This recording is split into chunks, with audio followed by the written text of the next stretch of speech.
El sistema de emisoras Atalaya presenta su programa El Personaje de los Viernes, bajo la conducción del ingeniero Andrés Mendoza Paladines. Anécdotas, recuerdos y vivencias especiales.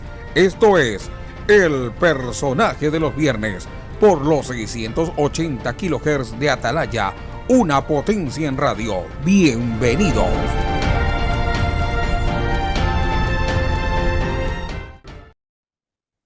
Hola, ¿cómo están, amigos del Personaje del Viernes?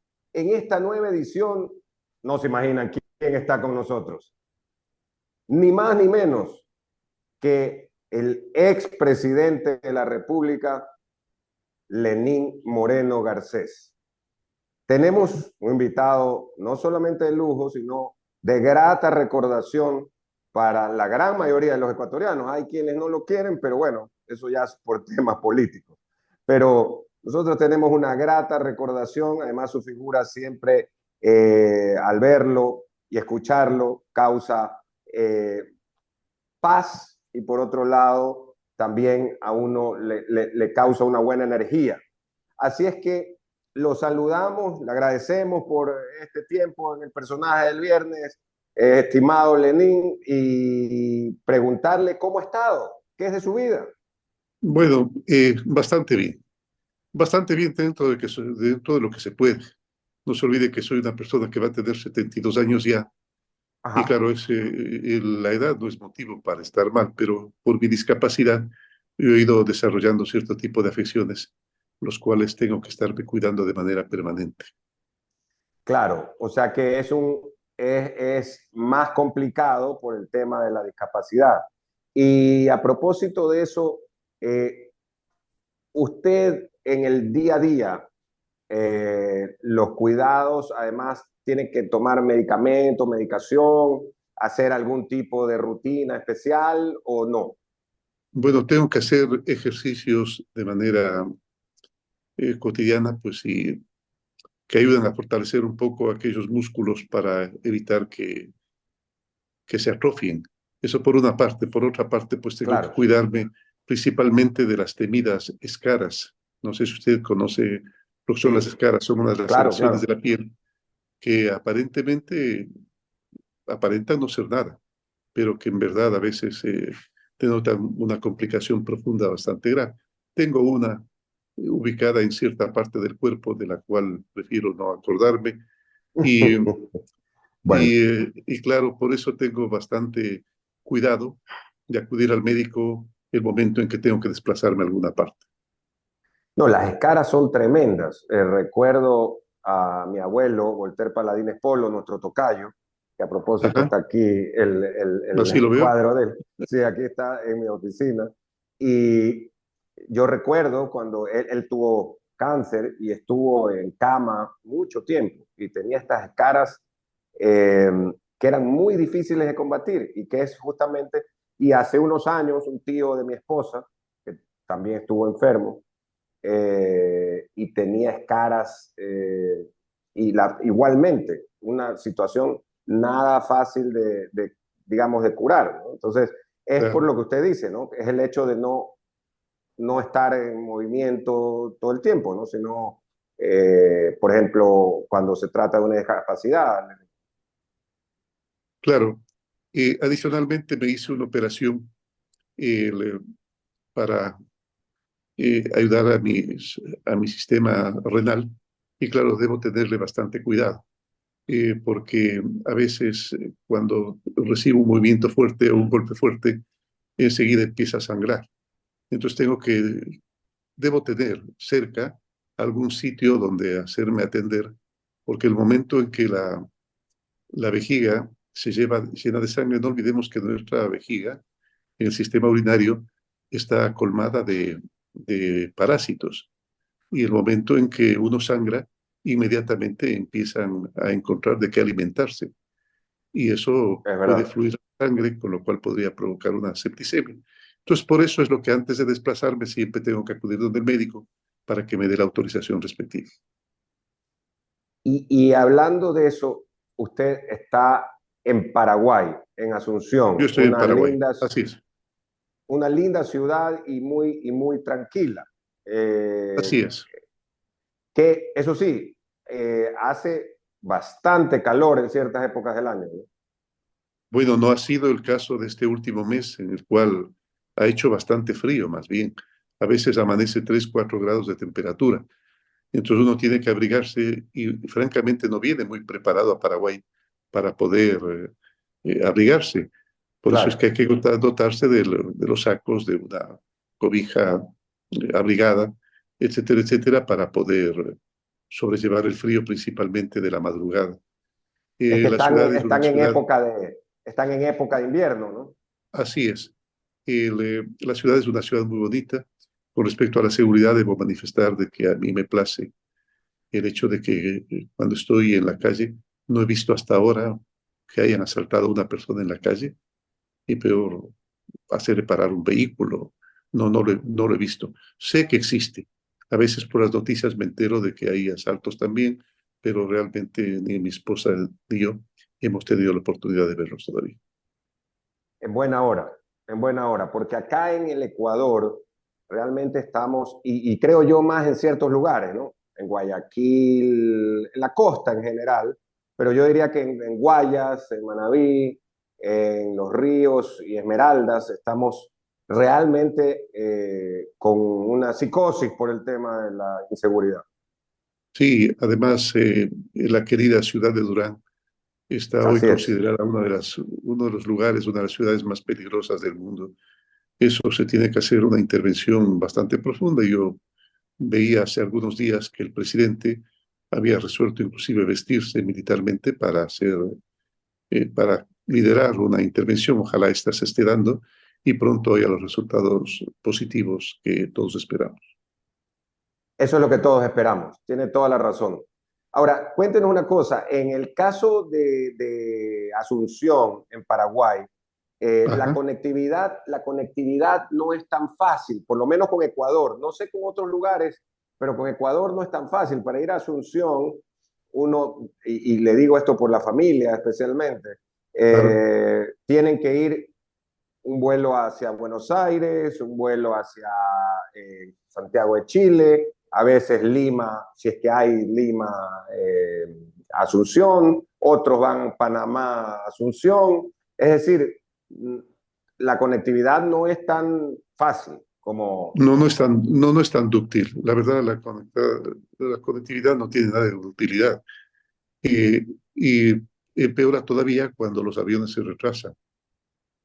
Claro. Hay que esperar muchas horas en los aeropuertos y para esa circunstancia hay que estar sentados. Por eso que yo le manifestaba que debo tener bastante cuidado al respecto.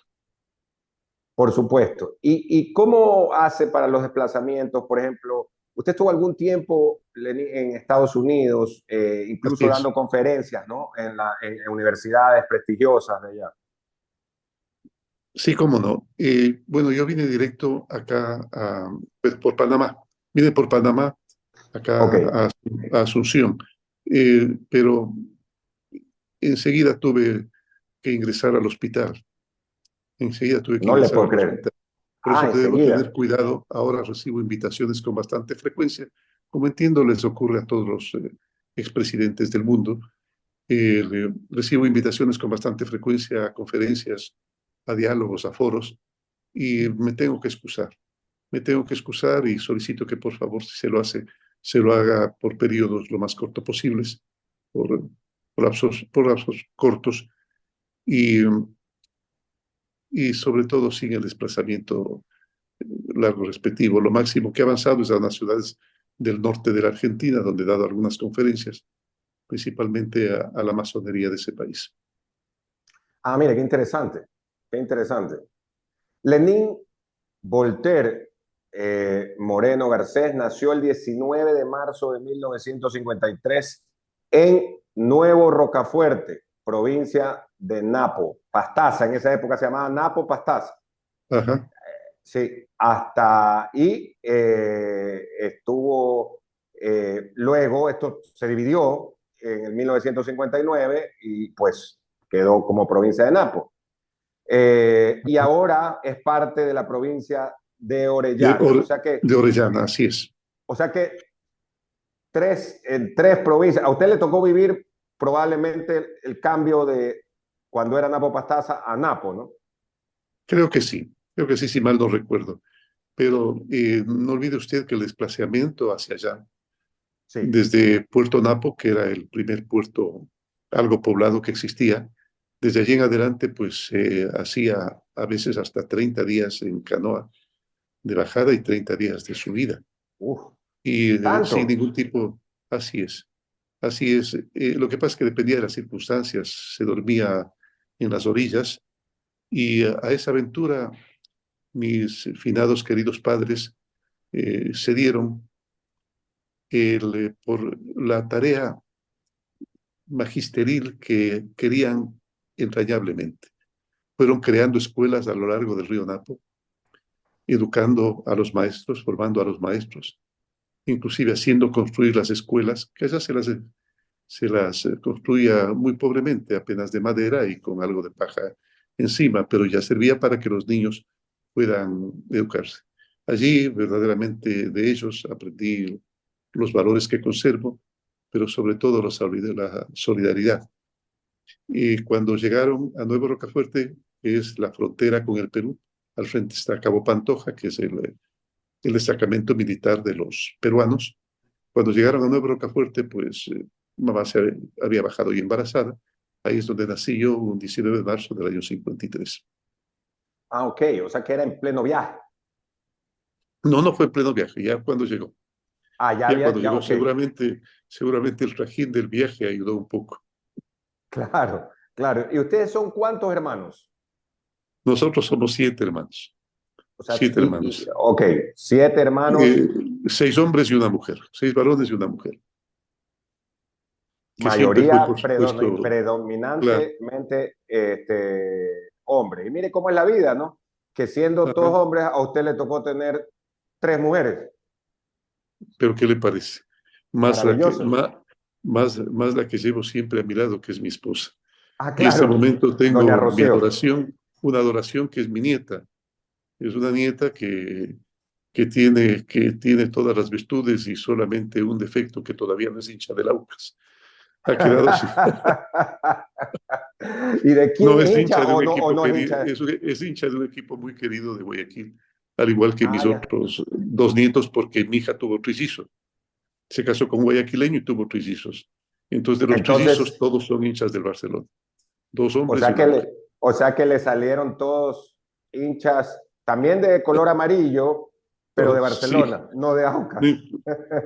por lo menos el color lo conservamos. Algún momento, a lo mejor, podré cambiarles un poco la opinión, aprovechando la coyuntura del color amarillo.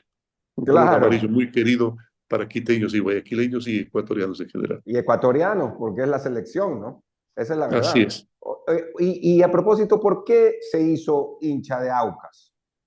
Bueno, a ver, le comento. Sí, Cuando yo vivía en la Amazonía y cuando iba frecuentemente a las propiedades de los parientes allá, había el terror de los Aucas. El Auca que ahora lo llamamos Guarani. En ese tiempo se les decía Auca porque Auca significa salvaje. Claro, era un término agresivo más bien. Era el término claro. agresivo porque lo salvaje era negativo.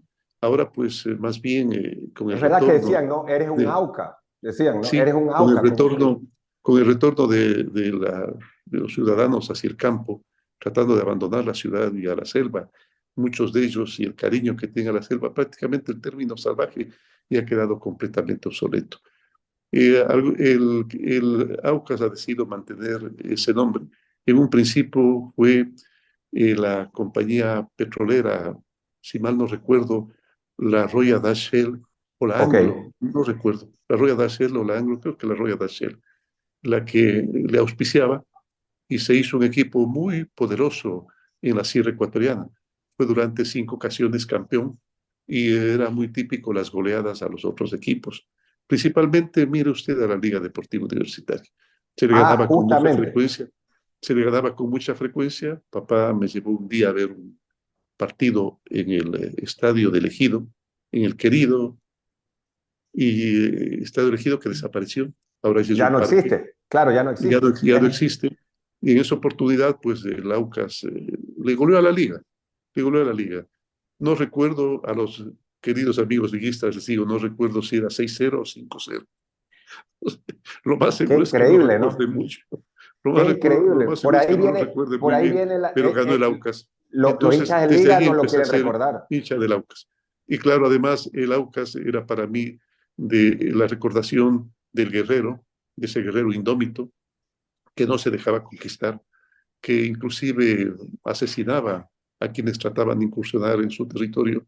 Entonces, claro, al mismo tiempo que se les tenía temor, en la Amazonía se les tenía respeto. Estoy leyendo, justamente googleando lo que usted nos decía, y en efecto, el equipo del Aucas fue fundado el 6 de febrero de 1945 por la empresa Royal Dutch Shell. Claro, era la compañía que formaban entre la compañía inglesa, la Ajá, Royal, y la Dutch, que es la holandesa.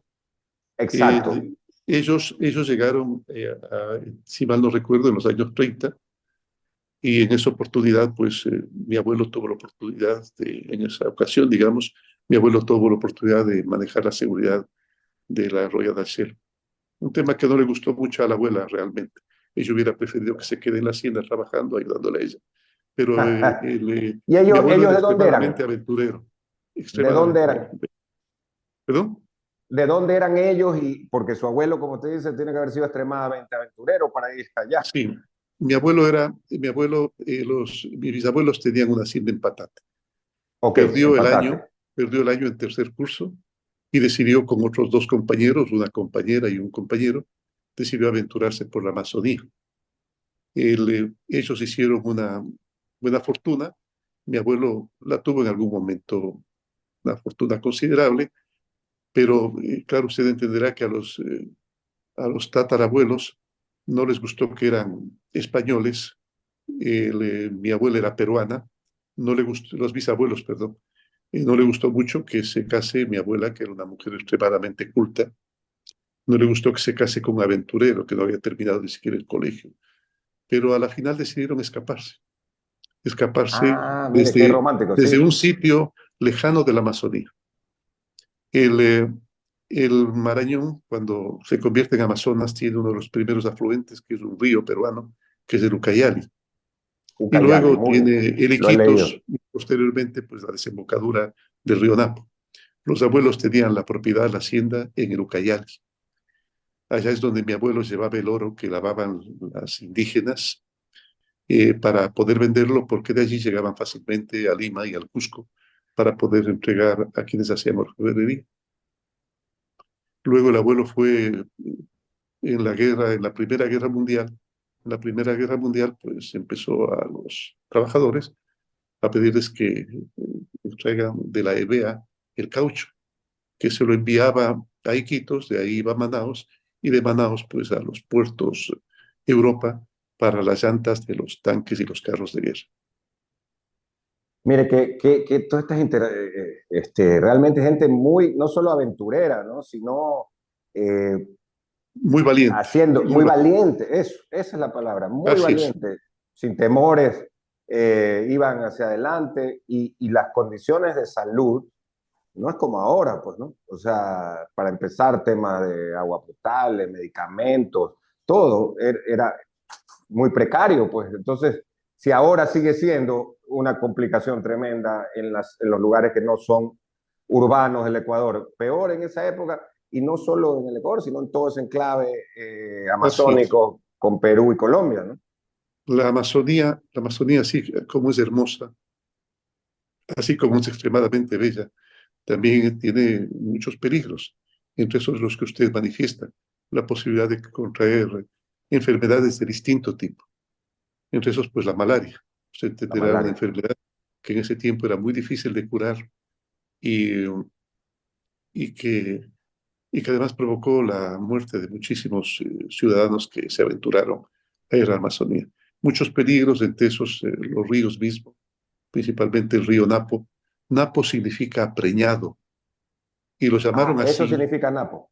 Ya. Sí, y la llamaron así los indígenas porque el momento en que crece, pues usted ve como bajar árboles, se trae bosques completos Inclusive algún momento vimos bajar una población, las casas de una población, y en otro momento pues un cementerio, bajaban las cruces. Entonces, algún momento cuando leí las cruces sobre el agua del gran Joaquín Gallegos Lara, me acordaba que yo también vi cruces, no por la misma causa, sino porque el río, en su majestuosidad, en lo preñado que estaba, bajaba con un torrente bastante grande. Mire, que todo lo que nos cuenta es realmente fabuloso. Antes de ir a la pausa, estimado presidente Lenín Moreno, le quiero preguntar lo siguiente. Sus padres, don Servio Tulio Moreno y su Ajá. señora madre, eran directores de escuelas públicas, ¿es así? Sí, lo que pasa es que allá en la Amazonía había el director, que además era profesor de todos los grados. Ah, ok, era Era unidocente, como dicen. sí, era una escuela unidocente, como es en muchos sitios de los páramos ecuatorianos. Correcto. Y, y claro, mi padre se graduó de maestro en el Colegio Juan Montalvo, y cuando le preguntó el ministro dónde quería ir a trabajar, él dijo la Amazonía. Era un enamorado de la Amazonía. Bajó a la Amazonía, allá pues mis abuelos tenían una propiedad, una hacienda, y habían tenido a mi madre, que era la última de las hijas, Ok. y bueno, se enamoraron, ¿no? Se enamoraron y ambos juntos bajaron por el río Napo por esa pasión que tenían a enseñar a, a los indígenas, principalmente a los niños indígenas. Entonces bajaban pues formando a los profesores y por supuesto dando clases a los niños cuando meritaban. Doña Lilian Garcés, ¿verdad? Su mamá. Así es, así es. Y les llegaba, digamos, de parte del Ministerio de Educación, les llegaban los pagos, ¿o no? Hasta allá. Usted debe haber leído El coronel no tiene quien escriba de Gabriel Sí, García Márquez. exacto. Todos los días iba a ver Y, el correo. sí, todos los días iba a ver si es que por si acaso le había llegado el pago. Así sucedía con los maestros. A veces se demoraban hasta 5 o 6 meses en enviarles un sueldo atrasado. Qué Algo increíble. de dificultad no había porque los mismos habitantes, agradecidos con sus maestros, a los cuales querían mucho, es por eso que mi padre fue muchas veces legislador de la Amazonía, porque lo querían mucho y lo recordaban, al igual que Claro. a mi madre. Entonces, ellos se encargaban de alimentarlos, se daban la comida, y claro, como allí no había donde comprar absolutamente nada, que no habían tiendas, entonces no hacía falta nada. No había, Prácticamente claro. el sueldo, el momento en que ellos salían a Quito o salían a algún poblado como Napo o Tena, ese momento lo utilizaban para comprar la ropa que necesitaban, los medicamentos y ciertas toallas y alimentos que deseaban. Pero allá a Nuevo Rocapuerto, en cambio, sí llegaba productos brasileños. Ah, Llegaba, mira, qué llegaba interesante. la famosa fariña. Nosotros llamábamos fariña, no sé por qué los brasileños le llaman farofa, que es el almidón de Ah, la la yuca, farofa. con la cual Claro, se hacen los farofa. sabrosísimos panes de yuca. Sí. Y lo usan Y que le también ponen, y que le ponen para condimentos, ¿no? Lo usan y junto a que le la comida, ponen, la farofa. sí, y que le ponen los brasileños en una comida muy popular, que es la feijoada.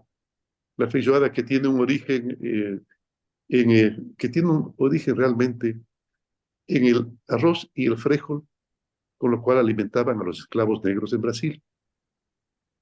Y cuando mataban un animal, como cerdos, la clase adinerada, los nobles, echaban lo que consideraban las sobras de los cerdos, la cola, las patas, el hocico, la cabeza, lo lanzaban y los esclavos lo recogían y lo integraban a la feijoada, logrando un plato muy apetitoso, uno de los más apetitosos que tienen los brasileños, que es la feijoada. Aquí en Famosísima, Asunción, famosísima. sí, acá en Asunción hay muchos brasileños y invitan con frecuencia a la feijoada y con mi esposa vamos con mucho gusto a comer este delicioso plato de los hermanos brasileños. Oye, a propósito, en Paraguay yo tuve la oportunidad de ir bastante entre el 2012 y 2016 era presidente de la Asociación Internacional de Empresas Reguladoras de Agua Potable, y la sede es en Ya, Paraguay. Entonces iba para allá y me llamó la atención que los paraguayos todos entienden bien portugués, o la gran mayoría entiende bien portugués. Si no pero hablan, pero lo entienden mejor que nosotros. sí, lo entienden porque ha habido acá bastante brasileño, inclusive las misiones jesuíticas que construyeron acá verdaderas ciudades, en las Claro. cuales acogían 5 o 10 mil indígenas a los cuales trabajaban y les iba realmente bastante bien porque además eran muy respetuosos y hay que saber, hay que conocer porque a veces eh, nosotros nos hemos alimentado de la leyenda negra de odiar a los españoles y eso habrá ciertos motivos a lo mejor para no aprobar los comportamientos que tuvieron en la conquista y en la colonia, pero hay que reconocer de que se preocuparon muchísimo de la educación. No se olvide que la ciudad de Quito, que es una ciudad que vivía prácticamente enclaustrada, era grande, con grandes iglesias y un buen número de casas y habitantes, pero allí se hicieron las famosas cofradías, en las cuales participó Fray Jodoco Rique, en la cual participó eh, Galque, que era un famoso pintor, y además el hijo de Miren, qué Sebastián interesante. Benalcázar.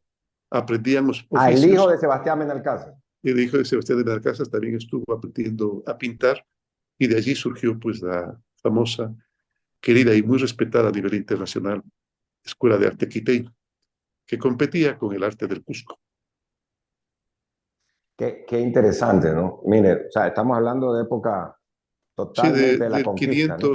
del 560 aproximadamente, después de que Ajá. terminó la conquista, después de la fundación de las ciudades, allí vinieron los jesuitas, por supuesto, a evangelizar, a enseñar su religión y al mismo tiempo educar a los indígenas. No se olvide que en el Ecuador se formaron, si mal no recuerdo, 2 o 3 universidades por parte de los jesuitas. Y la iglesia linda de la compañía, que seguramente las que en su interior tiene la mejor decoración, él, es jesuita, ¿no? Esa orden Claro, que la hizo el famoso Ignacio de Loyola, si mal no recuerdo. el famoso, claro, claro, claro, es el fundador de la Compañía de Jesús, como dice. Además, esta famosa película que se llama La Misión, Sí, que es con Robert De Niro y varios así famosos es. actores, que es justamente ahí en las misiones jesuíticas que hay en Paraguay. Bueno, Y, ese momento hay las ruinas jesuíticas, ¿no? Si ya no hay las todavía misiones. existen. Las ruinas existen y son las ruinas más grandes. Argentina hace bastante publicidad de sus ruinas jesuíticas, pero las ruinas de Paraguay fueron bastante más grandes y más importantes. Frecuentemente los invadían piratas y, uh, y gente, bueno, en ese tiempo se acostumbraba mucho seguramente a asaltar las misiones porque estaban dotadas de buenas bodegas de alimentos y además de artefactos de oro y de cerámica que fabricaban los indígenas guaraníes. Entonces los asaltaban. Gente de Brasil venía y los asaltaba. Entonces seguramente allí también aprendieron a entender el idioma portugués. Pero lo Claro, más ahí hubo importante ese que tú te topaste intercambio. seguramente, Andrés, lo más importante que tú topaste seguramente será el hecho de que en Paraguay todo el mundo habla la lengua indígena, el guaraní. Uy, sí, el guaraní, ¿no? Es algo que Debe ser lo hablan. sí, debe ser tal vez el único país en el mundo en el que todos, absolutamente todos, hablan la lengua nativa.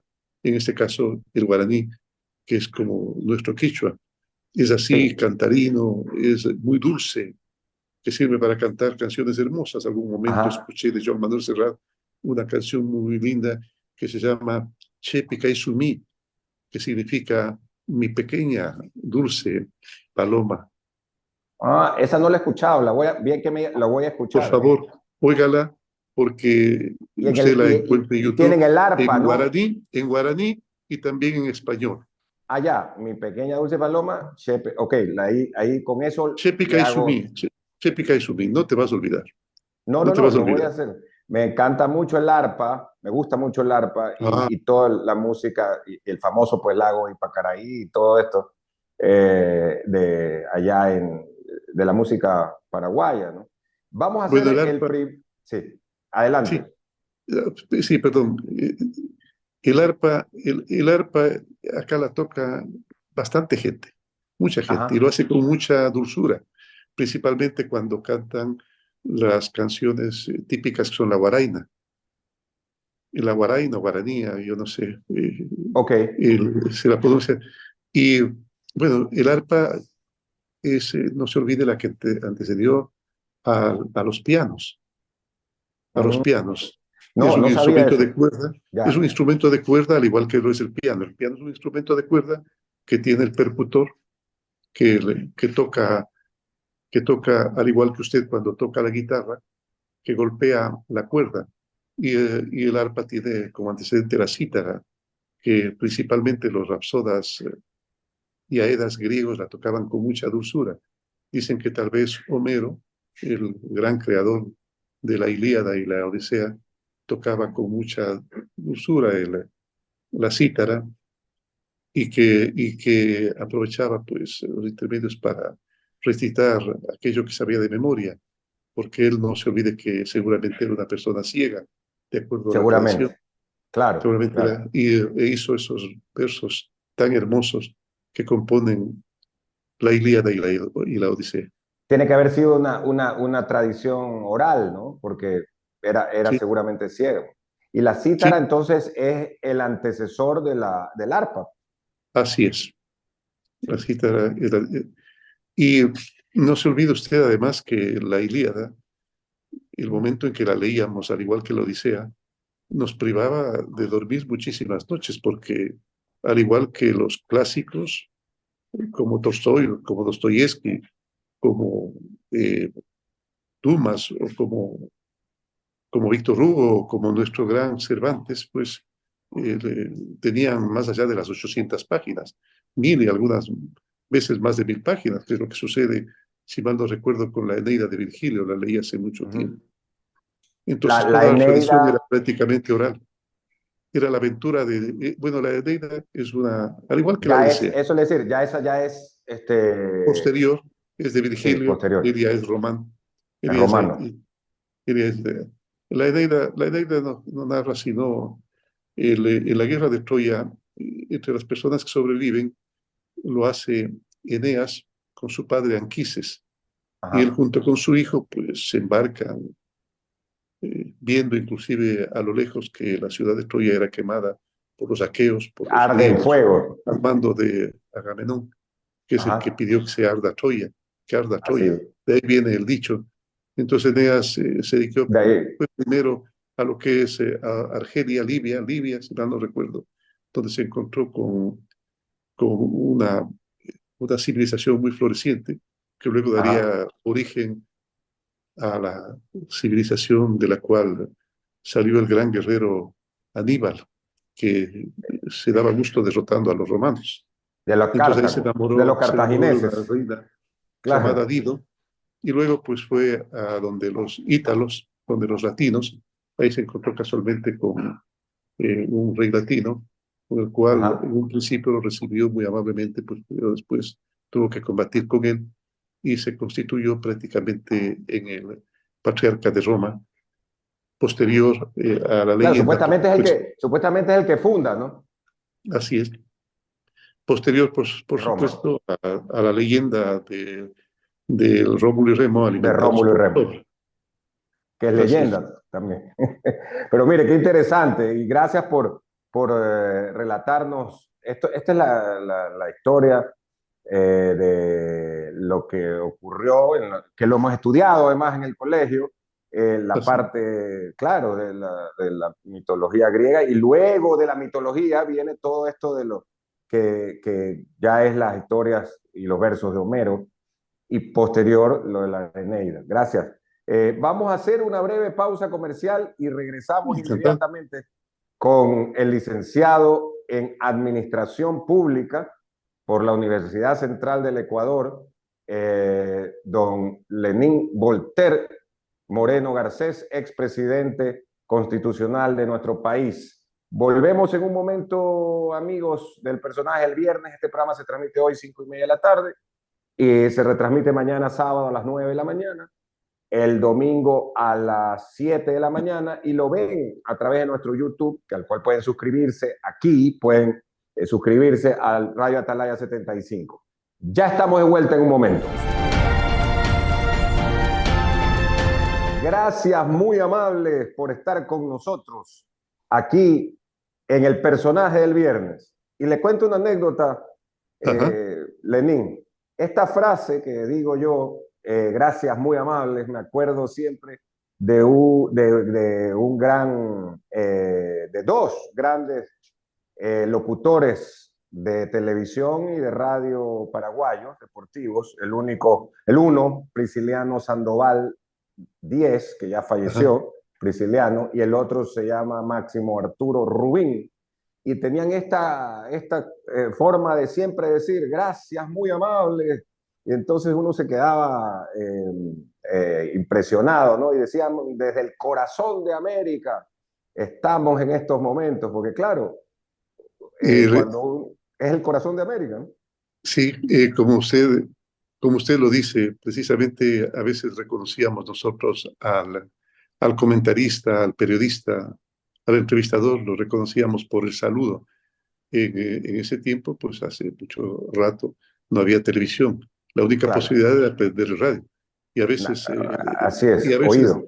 la señal no era tan buena, que digamos. Correcto. Entonces, estábamos a la expectativa de escuchar el saludo, y cada uno de ustedes tenía una forma muy especial de saludar.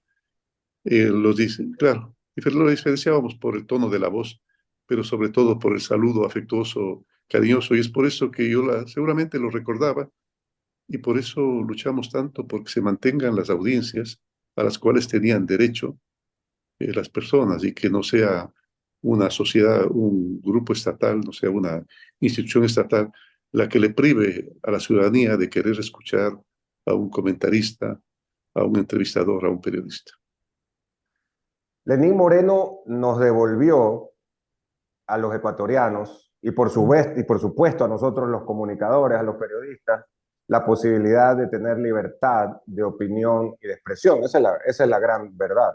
Y no necesitó tener una ley o cambiar una ley. Dio una disposición y luego habrá venido las reformas legales y todo, pero fue una disposición del presidente de la República. Y con eso se acabó la persecución que había sido tan fuerte, ¿no?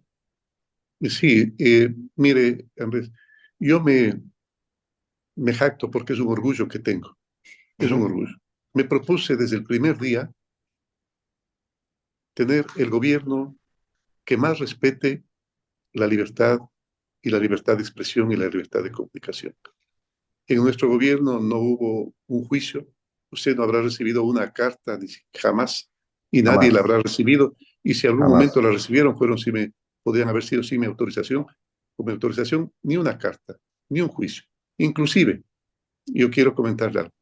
Cuando un señor gobernador, amigo de la infancia, de la Amazonía, amigo de la infancia, cuando el señor gobernador empezó un juicio por una calumnia, de acuerdo a lo que decía él, una calumnia de una periodista, yo le dije que inmediatamente renuncie. Me dijo, ¿pero por qué? Si me estoy defendiendo.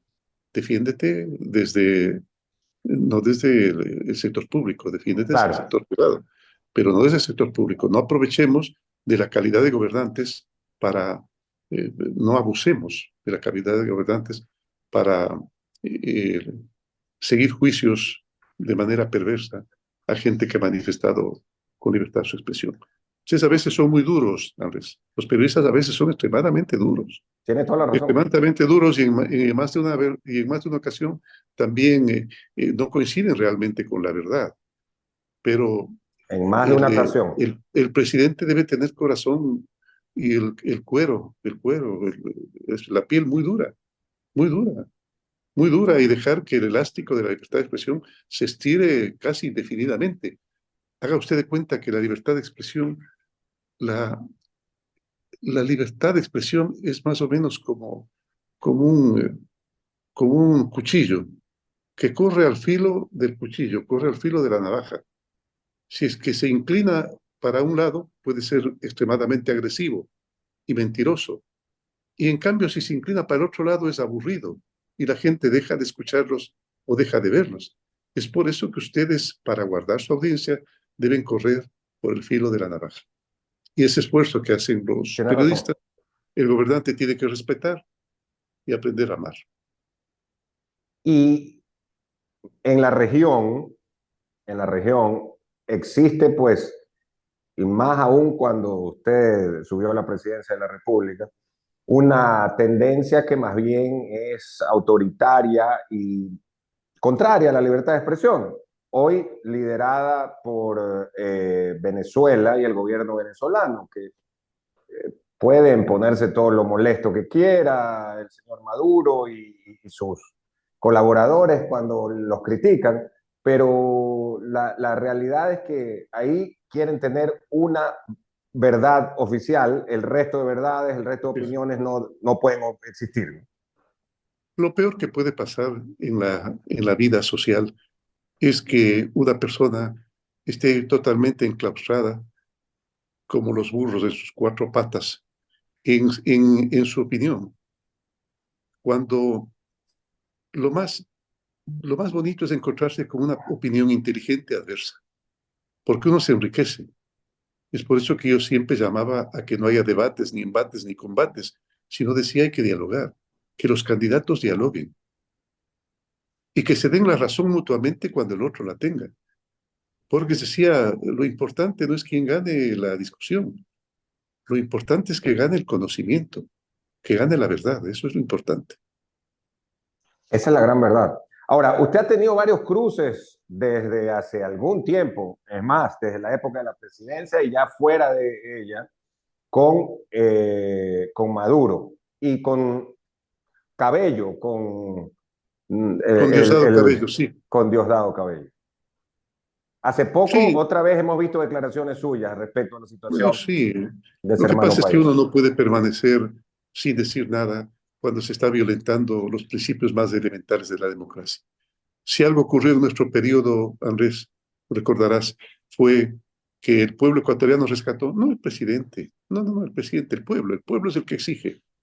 Y tarde o temprano el mandatario tiene que aceptarlo, porque es un mandatario, es alguien que está para hacer el mandato de los ciudadanos. Y nosotros, junto con el pueblo ecuatoriano, rescatamos la libertad de expresión, la libertad, el derecho a la vida y a la integridad, que fue violentado lastimosamente en el periodo anterior, la institucionalidad y ese bien que en más de una ocasión se dice que no es perfecto, pero de los que yo conozco es el mejor, que es la democracia. Claro, no es perfecto, pero se puede ir mejorando y es el menos Así es. malo. Y es el menos Pero, malo. pero claro, ellos quieren irlo mejorando para atrás, mejorando desde su punto de vista. Ellos piensan que el control permanente sobre la gente, el control sobre la opinión, el control sobre los medios públicos y privados, el control sobre la vida y los bienes de las personas, es lo que puede garantizar la libertad y la equidad y la igualdad tan deseada en más de una ocasión. Y lo hacen muy mal, porque para producir está el sector privado. Y no hay nadie que lo haga mejor.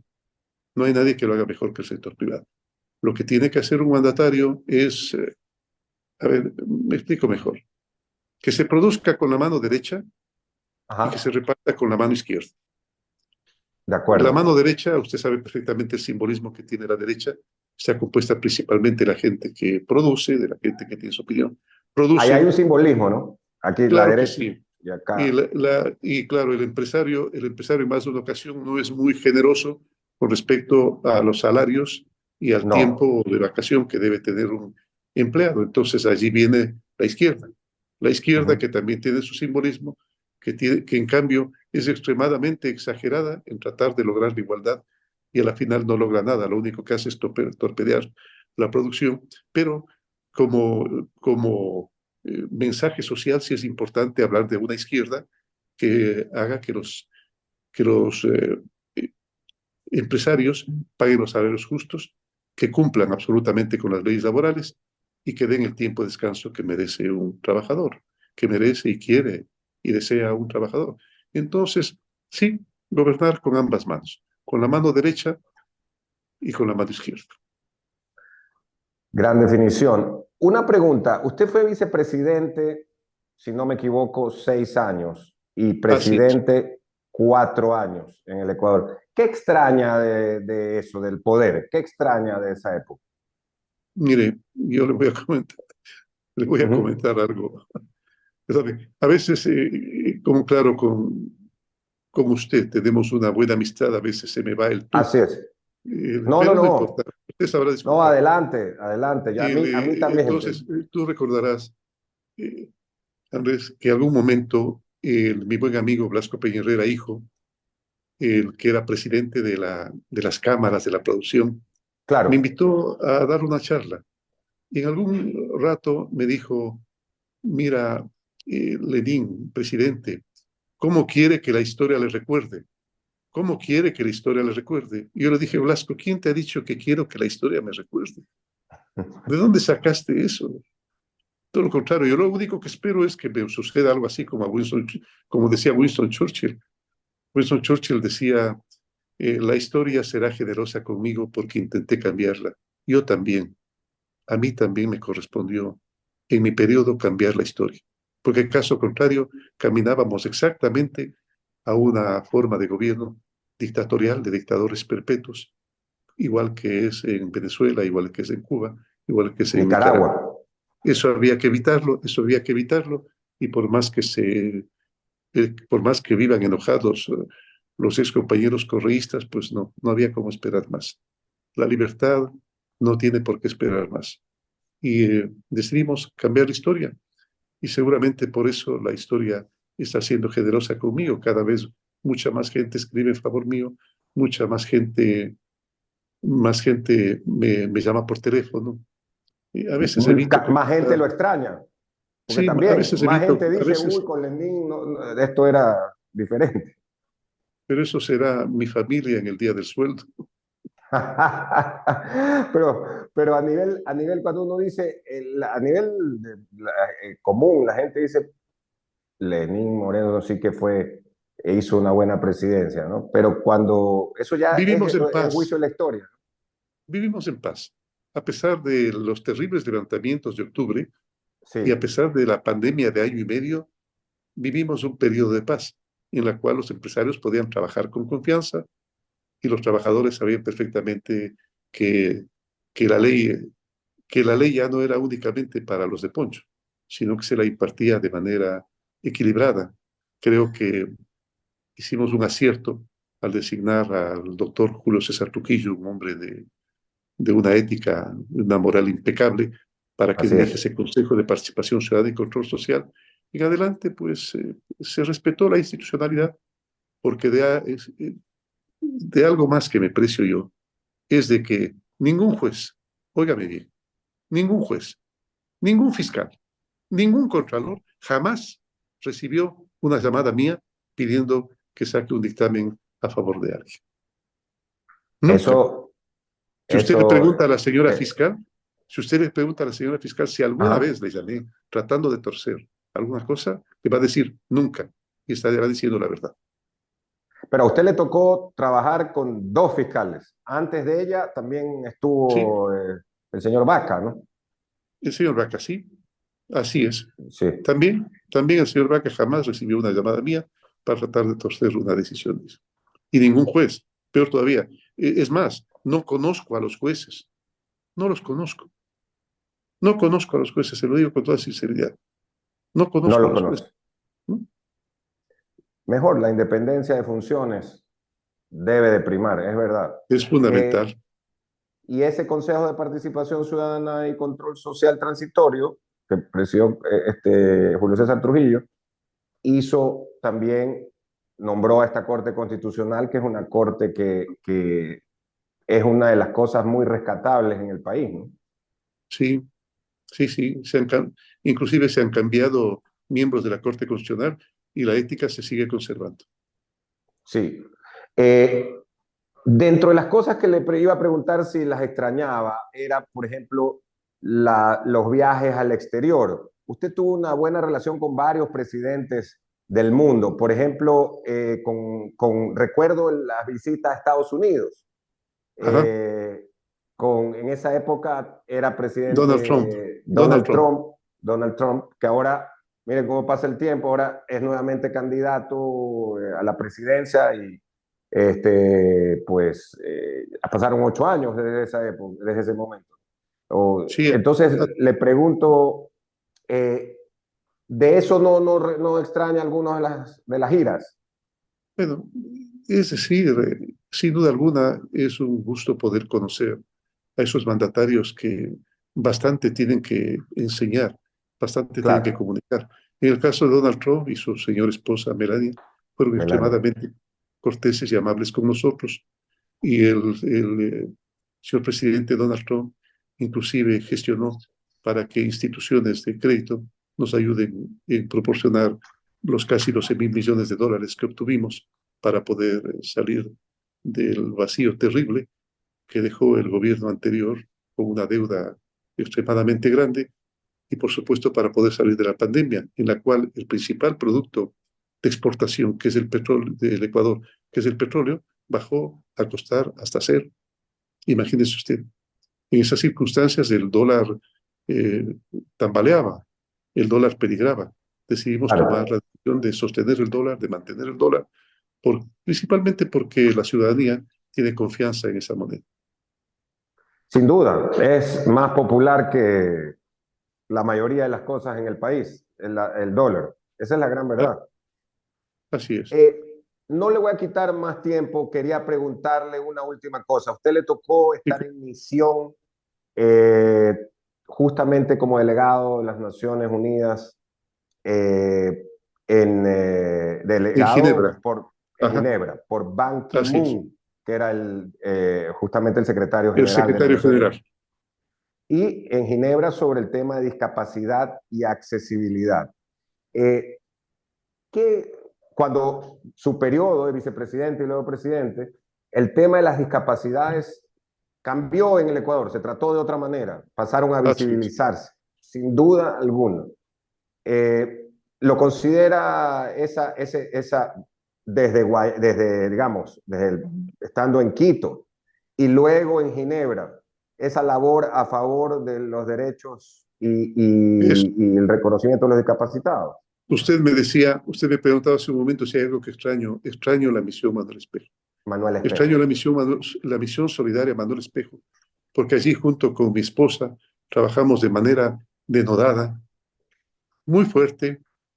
No hubo un sitio en lo espeso de la Amazonía, no hubo nada escarpado en los páramos, no hubo nada lejano de las playas ni de las islas ecuatorianas a las cuales no lleguemos a entregar las ayudas técnicas, a entregar las operaciones de cataratas, a entregar las operaciones de trasplante coclear, a entregar los audífonos, a entregar los lentes, los bastones, las casas.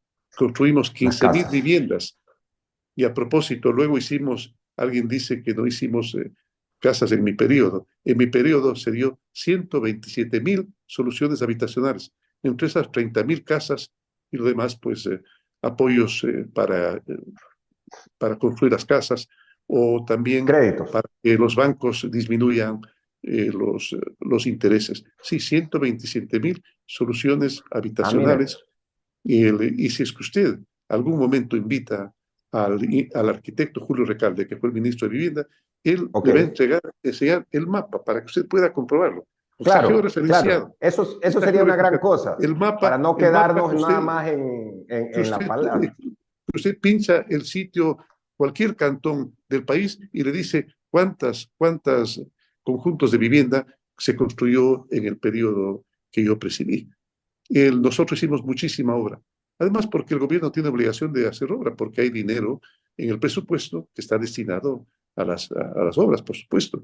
Usted recordará que en nuestro tiempo las carreteras que fueron construidas, sí, por el mandatario anterior, en una buena cantidad, pero siempre estuvieron bien conservadas.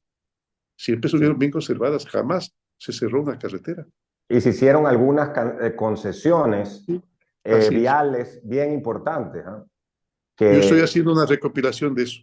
Estoy haciendo una ujú. recopilación de eso porque la memoria me suele ser muy frágil y estoy recopilando pues las 4 o 5 obras fundamentales para poder comunicar a la ciudadanía que en más de una ocasión lo recuerda al presidente únicamente por la función, por la misión Maduro Espejo y lo recuerda por lo libertario, por el exceso de libertad que siempre hubo, por la institucionalidad rescatada y por evitar que el país se convierta en Venezuela.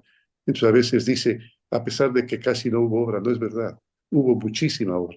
Entre esas, pues, está 127.000 soluciones habitacionales, 30.000 casas construidas, 30.000 casas construidas. ¿Sabe cuántas casas diarias se necesitan hacer para en un periodo hacer 30.000 No, casas? Bueno, a ver, a ver, hagamos el 30.000 cálculo. en casi 1.400 días, ¿no? Así es. Entonces son más de 20 casas por día. Ujú. Más de 20 casas por día. ¿Y por Por qué ahí, son, y por qué son tal es así. 127.000 soluciones habitacionales y 30.000 casas? Las otras son, Ah, sí, las otras son créditos que se entregaban ok, para que la gente haga su propia casa o también disminución de los bancos a los cuales nosotros apoyábamos con el fin que disminuyan en una proporción los intereses para que la vivienda, principalmente las hipotecas que tenían, sean más económicas. ok, aclarado el asunto. ¿En qué ciudad le gusta más? ¿Ginebra o Asunción, Lenín?